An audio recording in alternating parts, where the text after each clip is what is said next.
প্রিয় দর্শক, আসসালামু আলাইকুম।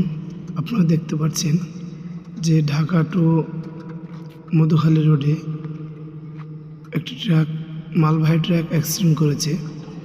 রড ভর্তি ছিল, যেটায় ব্রিজের সাথে ধাক্কা দিয়ে ট্রাকটি দুমড়ে মুচড়ে গিয়েছে।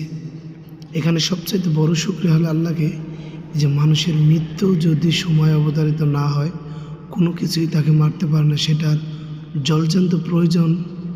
জলজান্ত প্রমাণ হলো, দেখেন যে এখানে হেল্পার ড্রাইভার দুইটা আল্লাহর অশেষ রহমতে বেঁচে আছে, কিন্তু গাড়িটা যে পরিমাণে ক্ষতি হয়েছে দেখেন, গাড়ির ইঞ্জিন ভেঙে পড়ে গেছে, গিয়ার বক্স পড়ে গেছে, এবং কি সামনের সকল কিছুই উলটপালট হয়ে গেছে।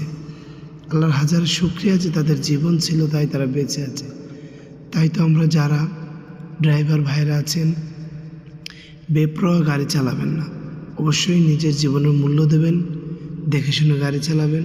ঘুম আসলে অবশ্যই তার ব্যবস্থা নেবেন।